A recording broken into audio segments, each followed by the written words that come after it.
Eu entrei na maternidade para ter minha filha e não imaginava que uma de nós poderia nem sair de lá. Eu demorei muito tempo para conseguir gravar esse vídeo. Na verdade, eu fiquei até sem saber por onde eu começava, porque quando eu olho para essas imagens do nascimento da Malu, eu vejo uma mãe feliz, um pai emocionado, muito emocionado, e uma bebê saudável.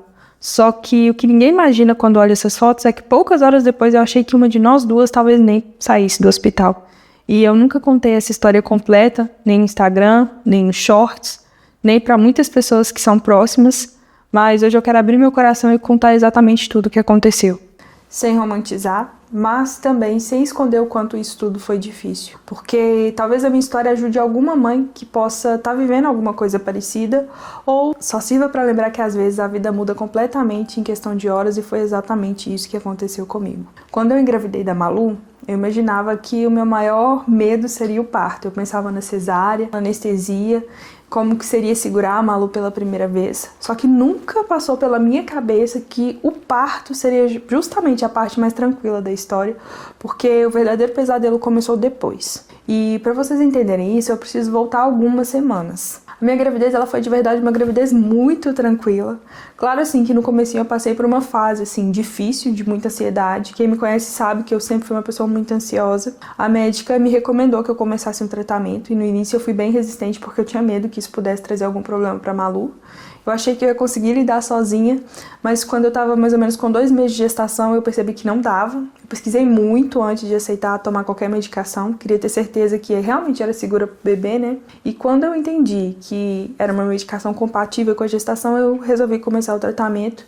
E assim, com certeza foi uma das melhores decisões que eu tomei. Depois disso, emocionalmente falando, eu vivi o período assim mais feliz e tranquilo da minha vida. É engraçado falar isso depois de tudo que aconteceu, mas é verdade. A minha mãe fala que eu sou a gestante, fui a gestante mais tranquila que ela conheceu. Eu tava muito realizada, tava muito feliz, vivendo exatamente assim o que eu sempre quis viver. Claro que eu tive alguns incômodos, né, normais de gestação. Eu passei a gravidez inteira com enjoo, inteira. E eu achei que aquela história assim, de passa nos 3 meses ia acontecer comigo, mas não passou. Eu fui usada como exemplo. E eu tinha episódios de diarreia que apareciam e desapareciam sem explicação. Eu investiguei, cheguei a fazer exame, tive algumas suspeitas, só que eu nunca encontrei uma causa assim, específica, né? Eu imagino que provavelmente foi por uma questão hormonal, mas nada foi muito preocupante. Então, segui vivendo normalmente, até que algumas coisas começaram a acontecer e eu acho que eu não dei a importância que eu deveria. Hoje, olhando para trás, eu consigo ligar muito facilmente os pontos, só que naquela época eu não consegui. Em 2 momentos diferentes eu senti uma dormência muito estranha. Primeiro foi no nariz, depois uma dormência por dentro da boca inteira, como se fosse um formigamento mesmo. Eu lembro que uma dessas vezes aconteceu logo depois do almoço. Eu tava na casa dos meus pais almoçando com eles, eu comentei com eles. Só que a minha irmã e a família toda da minha mãe, eles têm um histórico de enxaqueca com aura e dormência. E eu mesma já tinha vivido uma situação muito parecida alguns anos atrás, então eu pensei, deve ser isso, uma enxaqueca por causa de hormônio e tudo mais. E como passou, eu segui a vida. Depois vieram uns episódios de mal-estar. Uma sensação assim, que é até difícil de explicar. Como se meu corpo estivesse avisando mesmo que alguma coisa não estava bem, alguma coisa não estava certa, só que eu não soube interpretar os sinais. Aí, em um desses episódios, eu procurei atendimento médico num postinho que tem aqui perto de casa, e foi ali que pela primeira vez alguém me falou da possibilidade, né, de pré-eclâmpsia. E naquele dia o médico ele me orientou, se você sentir qualquer outro sintoma, você volta imediatamente, não espera. E na época eu já andava até com um aparelho de pressão dentro da bolsa e media minha pressão praticamente todos os dias, porque eu morria de medo de pré-eclâmpsia. E aconteceu uma coisa muito estranha, porque às vezes ela dava alta em casa, eu chegava no hospital, ela estava normal, 11 por alguma coisa, porque minha pressão era baixinha, então eu comecei a achar que o meu aparelho estava com defeito, eu já até levei o aparelho para o hospital. Agora, hoje eu nem sei dizer se realmente estava, ou se a minha pressão já estava oscilando. O fato assim, é que eu continuei vivendo normalmente, não dei muita importância para isso, porque minha pressão sempre foi baixa, e eu nunca imaginei o que estava prestes a acontecer. No dia 14 de agosto, eu completei exatamente 37 semanas de gestação. Naquele dia eu fui para minha consulta de rotina, eu já tinha feito um ultrassom recente e a Malu estava sentadinha, continuava sentada, ela ainda não tinha virado. Então eu aproveitei a consulta para perguntar para minha obstetra se a bolsa rompesse, se eu já chegava no hospital avisando que seria uma cesárea pelo fato dela estar sentada, e ela disse que sim. Então, naquele momento, eu já saí da consulta sabendo que se a Malu não virasse, provavelmente seria, sim, uma cesariana. Então, depois da consulta, eu fui para casa dos meus pais, a gente conversou sobre a possibilidade da bolsa romper durante a madrugada a partir dali, porque era 37 semanas, né? E minha irmã até tirou o telefone silencioso para que se eu ligasse para ela, ela ia acordar. Na hora parecia só mais uma conversa de família, mas algumas horas depois foi exatamente isso que aconteceu. Na madrugada do dia 14 pro dia 15, minha bolsa rompeu. Agora a Maluzinha veio ao mundo, ó. Tô molhada aqui. Minha irmã tá tempão assim, meio coisada. E aqui também no banheiro.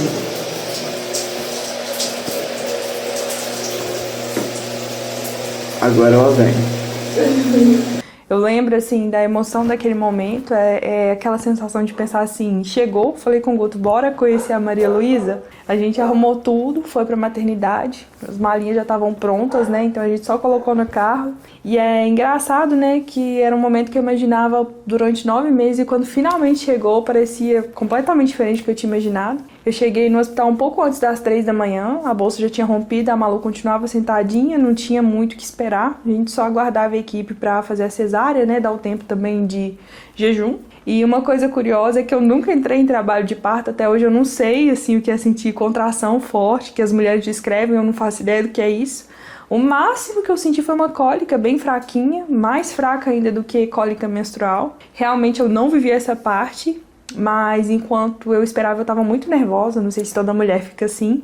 Mesmo sabendo que tava tudo assim, certinho, programado, que a equipe tava preparada. Mesmo sabendo que era uma cesárea, ou talvez porque eu soubesse que era uma cesárea, porque a gente nunca sabe como vai reagir quando chega esse momento, né?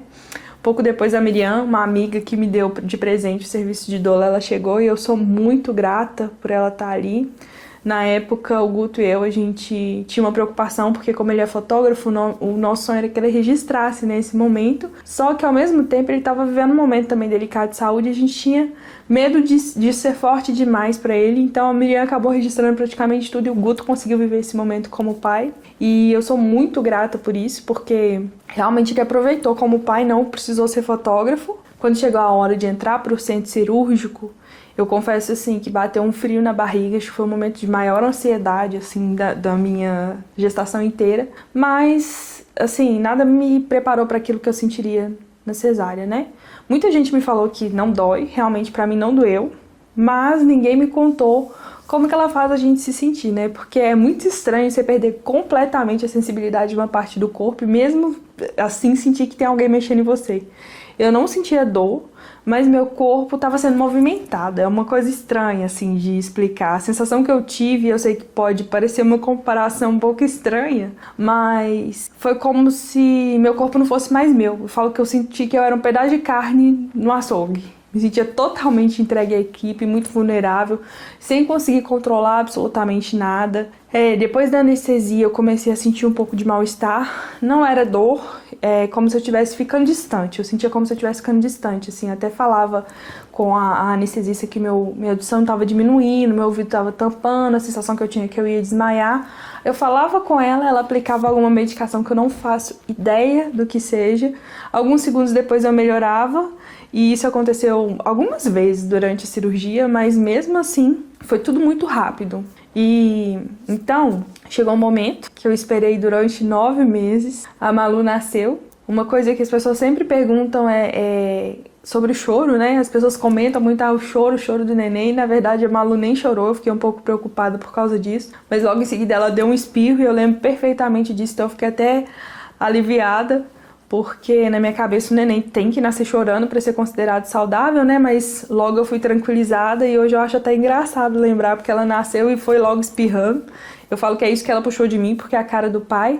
E é engraçado porque na hora da cirurgia eu também fiquei com vontade de espirrar, perguntei para o pessoal se podia, eles falaram que sim. E imagino que pode ser até alguma coisa, né, relacionada à cirurgia mesmo, à anestesia. E quando colocaram a Malu no meu peito é uma coisa assim que eu nunca vou esquecer. Ela colocou a mãozinha no rosto, assim, tão delicadinha, uma cena tão fofa, que parecia até uma fotografia, assim, toda fofinha, delicadinha, em câmera lenta.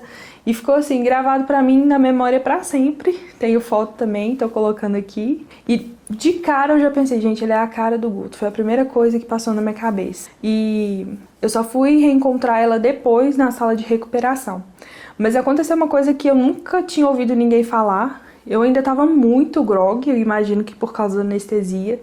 Eu tava feliz, é claro, muito feliz, mas parecia que eu não conseguia viver aquele momento com toda a intensidade que eu viveria. Como se meu corpo ainda estivesse tentando entender o que tinha acontecido. Eu olhava pra Malu ali no colo do Guto, achava ela linda, maravilhosa, só que eu não conseguia curtir aquele momento como eu imaginei que eu curtiria. Eu achava que isso só acontecia quando era parto normal, né? Que as pessoas falam da partorlândia e eu imaginava que era assim.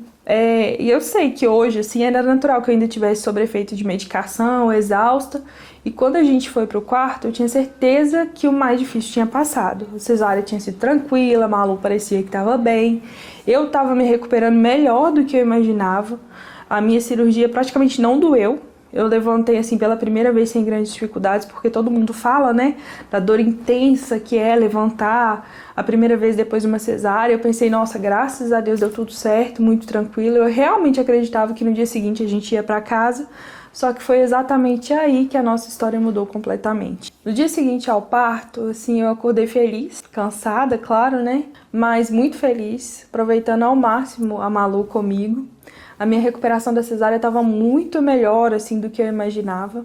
Eu levantava, o primeiro banho foi muito tranquilo, foi com a ajuda das enfermeiras, mas assim, foi muito tranquilo. Eu andava, não estava sentindo praticamente nenhuma dor da cirurgia. Se você me perguntar naquele momento qual era a minha maior preocupação, eu responderia sem pensar que era aprender a cuidar da Maria Luísa, porque na minha cabeça era isso que faltava, né?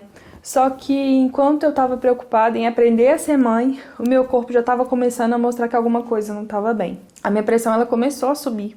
No começo eu pensei assim, normal, né? Passei por muita coisa, exaustão, uma cirurgia, acabei de ter uma bebê, 1001 coisas passando pela cabeça, então isso deve estabilizar logo. Só que não estabilizou. As enfermeiras vinham medir minha pressão por várias vezes ao dia, monitorando mesmo, e ela continuava alta. Nesse dia os médicos passaram no quarto, consideraram a Maria Luísa apta para receber alta, mas não deram alta, porque minha pressão ia continuar sendo monitorada. No dia seguinte, eu percebi que a Malu estava um pouquinho amarela e decidi comentar com a pediatra, mas eu nem precisei, porque ela chegou, passou no quarto, né? Já viu que ela estava amarela, levou ela na reta da janela para olhar com mais luz e falou, olha, nós vamos fazer um teste de sangue nela. Nesse mesmo dia, mais tarde um pouquinho, uma enfermeira passou no quarto para monitorar minha pressão. Eu lembro que minha irmã estava comigo, sentadinha, e a enfermeira falou, nossa, eu não vou nem te falar quanto tá a sua pressão e vou lá fora para ver o que a gente faz. Nisso, minha pressão já estava dando 15, 16, então eu imaginei que ela tivesse muito alterado. Só que a enfermeira não voltou e quem chegou foi a pediatra. E ela me falou que a Maria Luísa estava com a bilirrubina muito alterada.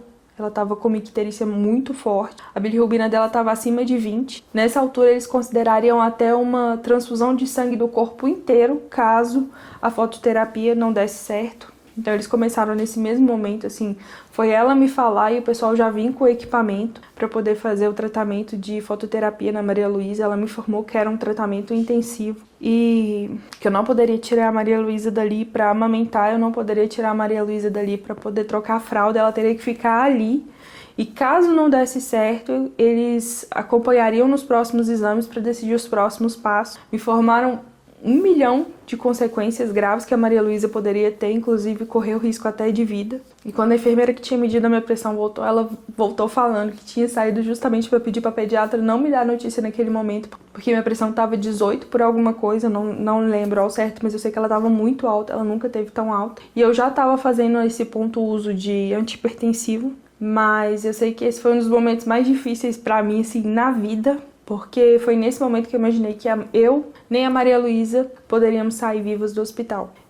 E essa enfermeira, ela viu que eu fiquei tão desesperada que ela voltou no quarto para me entregar um cartãozinho escrito que seja feita a sua vontade. E eu lembro que nesse dia eu fiz uma fotinha da Maria Luísa com esse cartãozinho. E eu nunca vou esquecer o motivo pelo qual eu tirei aquela foto, porque eu achei que aquela podia ser a última foto dela, ou a última foto que eu tiraria dela, porque naquele momento eu realmente pensei que uma de nós duas talvez nem saísse do hospital, e é muito difícil colocar isso em palavra. Mas quem já passou por um momento de desespero com o filho, eu imagino que deve entender, porque você não consegue nem pensar direito, não consegue organizar os pensamentos, você só quer que aquilo acabe. Depois disso, começou uma rotina que parecia nem ter fim, porque todos os dias a Malu fazia novos exames. Ela saiu com a mãozinha toda furada do hospital. Todos os dias eu esperava o resultado, todos os dias perguntava se a bilirrubina tinha diminuído, ficava monitorando e graças a Deus ela começou a responder ao tratamento. A fototerapia estava funcionando, foi um alívio enorme ver os números começarem a cair, só que enquanto ela melhorava, eu só piorava. Minha pressão continuava subindo e eu já estava tomando medicação para tentar controlar. Depois outra, mais outra e mesmo assim teve um dia que ela passou de 19. E eu comecei a sentir alterações que eu nunca tinha sentido na vida. Eu via luzinhas na vista o tempo todo, a minha visão ficava muito estranha. Eu tinha muita confusão mental, eu acordava assim dos sonos, né, que eu fazia durante o dia falando um monte de coisa sem sentido. A minha perna, eu tinha espasmo tão forte assim que eu acordava com eles, como se meu corpo inteiro estivesse tremendo, uma coisa muito esquisita. E o pior de tudo era que eu não entendi direito o que estava acontecendo, porque nenhum médico chegou para me explicar claramente qual era a situação e nem a gravidade dela, porque eu sabia que minha pressão não estava baixa e que ela nem abaixava. Eu sabia que os meus exames estavam começando a alterar, mas eu não sabia do quadro inteiro. E isso só aumentava mais a minha angústia. Nessa época eu lembro que minha mãe saiu do quarto para conversar com uma enfermeira e depois que eu já tinha saído, ela me contou que ela disse para a enfermeira que estava com medo, que nenhuma medicação estava funcionando e estava com receio, né? Que eu tivesse uma convulsão. Hoje, olhando para trás, eu entendo, assim, que meu corpo estava passando por uma complicação importante e isso explica muita coisa que eu vivi ali dentro. E uma das coisas mais difíceis para mim foi a sensação de não entender exatamente o que estava acontecendo naquela época, porque eu sou uma pessoa que precisa entender. Pode ser uma notícia difícil, pode ser uma notícia ruim, mas eu preciso saber para conseguir enfrentar. E muitas vezes eu sentia falta disso, porque eu precisava de alguém que sentasse na minha frente e dissesse: Amanda, isso aqui é o que está acontecendo. A expectativa é essa, esse é o tratamento, as possibilidades são essas. Eu acho que isso teria me dado muito mais tranquilidade para enfrentar esse momento. Teve até um episódio que me marcou bastante, porque em um determinado momento, uma médica me prescreveu um soro, e como a minha pressão continuava muito alta, eu fiquei insegura e perguntei para a enfermeira por que eu precisava daquele soro e se ele não ia aumentar a minha pressão. Ela falou que tinha feito essa pergunta para a médica, só que naquele plantão ninguém conseguia me explicar o motivo, então eu tomei uma decisão. Eu falei: olha, eu quero que a médica venha conversar comigo, enquanto ela não vier eu prefiro não tomar. E não foi assim uma rebeldia, mas é porque eu realmente estava assustada e preocupada, né? Eu precisava entender o que estava sendo feito comigo. E aí no dia seguinte uma outra equipe veio conversar comigo, explicou a situação, justificou porque a obstetra não veio conversar comigo e ainda disseram que se fosse o soro livre ele aumentaria minha pressão, e o Guto fez uma foto e realmente era um soro livre, ou seja, minha pressão aumentaria, né? Então hoje eu sei que foi um livramento de Deus eu não tomar aquele soro que tá lá no meu prontuário como se eu tivesse recusado, né? Hoje, quando eu olho para trás, eu penso o quanto a comunicação também faz parte do cuidado, porque às vezes uma conversa de 5 minutos pode diminuir infinitamente o medo de alguém. E apesar de tudo isso, existia uma coisa que me sustentava, são as pessoas que Deus colocou do meu lado. Eu falo assim, os meus pais, né, a minha irmã, foram a minha base, eles estiveram comigo o tempo todo ali no hospital, me dando força, orando, me ajudando, lembrando que aquilo também ia passar. O Guto também estava passando por um momento muito difícil, porque naquela mesma época ele estava em surto de esclerose múltipla e a gente ainda estava tentando entender o que estava acontecendo com a saúde dele. Então, enquanto eu lutava para estabilizar minha pressão, ele tinha as próprias preocupações. A Miriam também, a nossa amiga que foi doula, também foi um presente de Deus, porque além de registrar o nascimento da Malu, ela continuou presente depois. Quando a gente recebeu a alta, ela preparou um carinho para nós. Para quem tá ali mãe puérpera sabe o quanto isso significa, porque quando a gente passa por um deserto, a gente nunca esquece quem caminhou do nosso lado.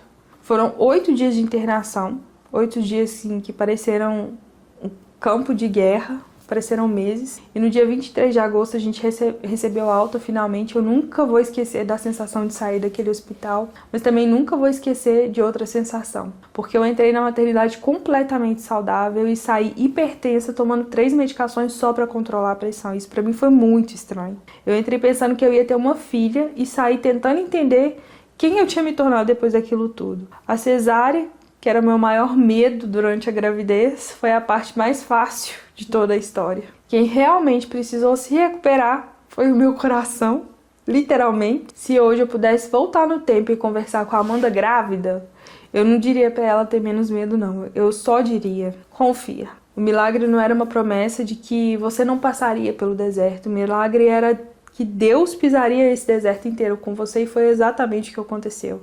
Hoje a Malu tá aqui, saudável, engateando a casa toda, aprontando, e às vezes eu olho pra ela brincando e lembro daquela foto. A foto que eu fiz achando que talvez fosse a última. E só de pensar nisso, eu percebo o quanto Deus foi bom com a gente. Se tem uma mensagem que eu quero deixar pra qualquer mãe que esteja assistindo esse vídeo, é não ignore os sinais do seu corpo, porque a gente passa a gravidez inteira preocupada com o bebê.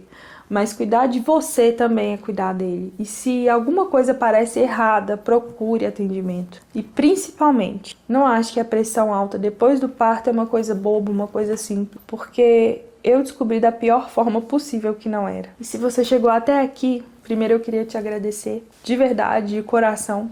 Porque contar essa história não é fácil. E eu decidi abrir esse capítulo da minha vida aqui como o primeiro vídeo do canal, talvez exatamente por isso. Esse é um lugar onde eu vou contar sobre a maternidade, como ela realmente é, com momentos lindos, mas também com momentos que quase ninguém tem coragem de mostrar. Então, se esse tipo de conteúdo faz sentido pra você, se inscreve aqui no canal, porque essa é só a primeira história que eu vou contar da minha maternidade. E eu ainda quero contar pra vocês como eu descobri minha gravidez, como eu contei pra minha família, tudo que aconteceu antes desse parto, as aventuras e os desafios que vieram depois que a Malu chegou, e vou adorar ter você aqui comigo nessa caminhada. E se essa história tocou seu coração, me conta aqui nos comentários, eu faço questão de ler cada mensagem. Até o próximo vídeo.